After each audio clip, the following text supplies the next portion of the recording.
जिसने तुम्हारे लिए स्टैंड ही नहीं लिया तुम्हें लगता है वो जिंदगी भर तुम्हें खुश रखेगा। ऐसे वाक्य जब आपके पेरेंट्स कहते हैं आपके पार्टनर के लिए, तब कैसे सक्सेस मैनिफेस्ट की जाती है, आज की सक्सेस स्टोरी आपको बताएगी। नमस्कार, मैं ऋषभ गौतम, आपका गुरु मेंटोर, स्वागत करता हूं बहुत ही प्यारी सक्सेस स्टोरी में। और ये सक्सेस स्टोरी हमारे साथ शेयर करने आ जाए हैं आप सबके चहीते लव सर। नमस्कार सर, बहुत बहुत धन्यवाद कि इतने बिजी शेड्यूल में पॉडकास्ट के अतिरिक्त आपने ये समय निकाला, ये सक्सेस स्टोरी आप लाए, ताकि कितनी सारी बहनें, कितने सारे भाई आज मोटिवेट होके जाएंगे। जी सर। बहुत बहुत धन्यवाद सर। शुरू चलिए शुरू करते हैं आज की ये सुंदर सी सक्सेस स्टोरी। तो मनस्वी जी ने लिखा, हेलो ऋषभ सर, मैं मनस्वी जगताप, चिंचवाड़, पुणे से। मैं आपकी और अभिषेक भैया की स्टूडेंट हूँ। मैंने आपके यहाँ सेशन ज्वाइन किया था। मेरे शादी को लेकर दिक्कतें थी सर। मैं मांगलिक हूँ, जिससे मेरा कोई भी रिलेशन सही से नहीं चलता था। मेरी पहली रिलेशनशिप भी इसी वजह से टूटी थी शायद।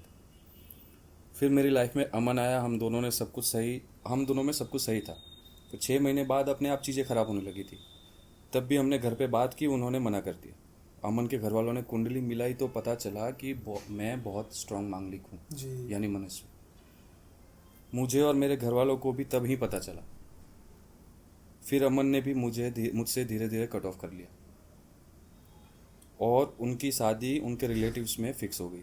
इन सब से परेशान होकर मैं आपके पास आई थी सर। मेरे घर वालों ने बहुत सारे एस्ट्रोलॉजर को दिखाया, उन सब ने बहुत सारी चीज़ें बताई, हमने बहुत सारी चीज़ें करवाई, लेकिन फिर भी मेरे घर वालों ने अमन से शादी करने के लिए तो मना ही कर दिया, क्योंकि उसने मेरे लिए स्टैंड नहीं लिया था और उसकी एंगेजमेंट भी हो गई थी। मैं आपको पहले से फॉलो करती थी ऋषभ सर, इसलिए मैंने आपसे सलाह ली और आपकी टीम में अभिषेक भैया ने मुझे आपका सेशन ज्वाइन करने को कहा। मैंने ज्वाइन किया। आपने मेरी बहुत मदद की सर। आपने जो निवारण करने को बताया वो हमने किए। इसके अलावा जब आपने बोला तब एग्जैक्टली उसी समय पे मेरा पार्टनर वापस आ गया। अब सारे उपाय करने के बाद उसने भी मेरे लिए स्टैंड लिया है सर, और दोनों घर वालों ने हम लोगों पे बात छोड़ दी है कि तुम दोनों को अगर शादी करनी है तो करो, आगे कोई दिक्कत होगी आपस में देख लेना।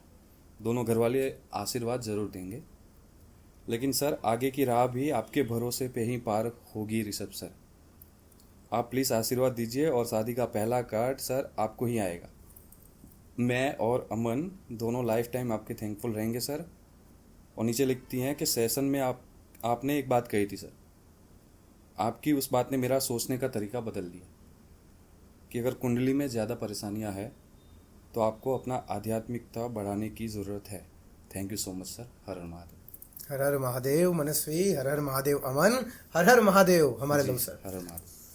मेरे प्यारे दोस्तों, सबसे पहले मनस्वी जी आपको मैं थैंक यू बोलूँगा, मेरी कृतज्ञता पेश करूँगा कि आपने इतनी प्यारी सक्सेस स्टोरी शेयर की। क्योंकि क्या होता है ना, हम किसी और की कहानी से, किसी और की सक्सेस से ही तो सीखते हैं ज़िंदगी में। मांगलिक दोष है या ऐसी कोई जब घटना घट जाती है जिसमें दो परिवारों का संबंध जुड़ गया, फिर वो संबंध टूट गया, तो यहाँ पे सबसे बड़ी दिक्कत कहाँ आती है? आपकी वाइब्रेशंस के अंदर दिक्कत आती है।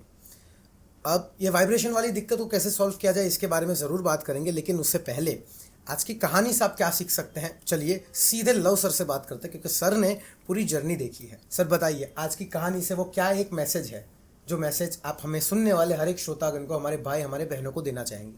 सबसे पहले सर, उनको पता ही नहीं था कि वो मांगलिक थे जी, जो कि ये पता होना चाहिए आपकी कुंडली चार्ट के बारे में।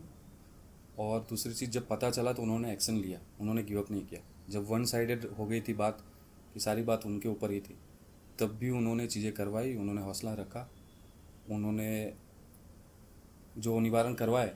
लेकिन उसके अलावा जो उन्होंने लॉ ऑफ अट्रैक्शन फॉलो किया, जो आपने बताया, उसमें भी उनका इतना अच्छा बिलीव था कि सबके अगेंस्ट जाकर भी वो पर्सन अपनी एंगेजमेंट तोड़ के वापस आया। वो कहते हैं ना लव सर के, किसी चीज़ को अगर इतनी शिद्दत से चाहो जी तो पूरी कायनात उसे तुमसे मिलाने की साजिश में जुट जाती है। जी लॉ ऑफ अट्रैक्शन यही चीज़ तो है। आप अगर इसे समझना चाहो लॉ ऑफ अट्रैक्शन को, तो इससे बढ़िया लाइन मुझे नहीं लगता कि कोई मिल सकती है। लोग वही थे, बिल्कुल। अमन भी वही थे, मनस्वी भी वही थी, जी। तो ऐसा क्या हो जाता है कि फिर वो की हुई एंगेजमेंट तोड़ के वापस आ जाते हैं? कहीं टोना टोटका जादू तो नहीं होता। ये होता है दोस्तों, लॉ ऑफ अट्रैक्शन का फंडा क्या है कि आपकी जैसी वाइब्रेशन है, आप जो हो वही चीज़ जिंदगी में अट्रैक्ट होती है, वही चीज़ आपकी लाइफ में आती है। कभी कभार आप जिस वाइब्रेशन में, जिस फ्रीक्वेंसी में उन्हें याद कर रहे हो, उन्हें आपकी लव वाइब्रेशंस भेज रहे हो, सामने रिसीव क्यों नहीं हो पा रही है? इसलिए नहीं हो पा रही हैं क्योंकि आपकी वाइब्रेशंस अभी तक यूनिवर्स में कनेक्ट नहीं हुई हैं। एस्ट्रोलॉजिकल कोई प्रॉब्लम आ जाती है, जैसे कोई विघ्न आ जाता है, मंगल दोष आ जाता है, तो ये मंगल दोष से सबसे पहली जो मार पड़ती है वो रिलेशनशिप में ही पड़ती है, जिसके कारण सबसे बड़ा कॉन्फ्लिक्ट वाइब्रेशन का वहीं से शुरू हो जाता है। और दोस्तों जब भी मंगल दोष की एक बात जी सर, उन्होंने सेशन ज्वाइन किया, सिर्फ ये नहीं कि मेरा हो जाएगा या नहीं, सिर्फ ये सवाल नहीं था ना उनका। आपने जो उनको बोली वो बात उनके जहन में बैठ गई, यानी कि उन्होंने पूरा सेशन समझा, एक एक बात समझी आपकी, कि अगर आपके कुंडली में प्रॉब्लम है, लाइफ में प्रॉब्लम है, तो आपके अंदर आध्यात्मिकता और बढ़ाने की ज़रूरत है, उसको जगाने की ज़रूरत है, जो उनके माइंड में छप गई। और उसकी वजह से मुझे लग रहा है उनके सोचने का तरीका बदल गया और नेगेटिविटी एकदम से ख़त्म हो गई। Absolutely sir. जी सर एक लास्ट मैसेज जो सारे लोग आज यहाँ से लेके जाएं, क्योंकि मैं मंगल दोष की एक बात करने वाला था। जब वाइब्रेशंस मैच हो जाती है ना, तो सामने वाला व्यक्ति आ ही जाता है। अब ये मैच करने के लिए जो कोर है, जो बेस है, वो है आपकी आध्यात्मिकता।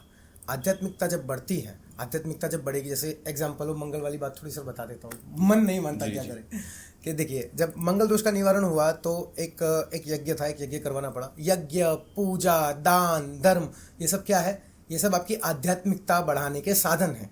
ये जब बढ़ने लगते हैं तो अंदर जो मीटर है ना, वाइब्रेशंस का मीटर, वो ऑटोमेटिक फुल रिचार्ज होकर हाई होने लगता है। हम आपसे मिलेंगे अगले वीडियो में, तब तक के लिए जय हिंद, जय भारत और जय श्री कृष्ण।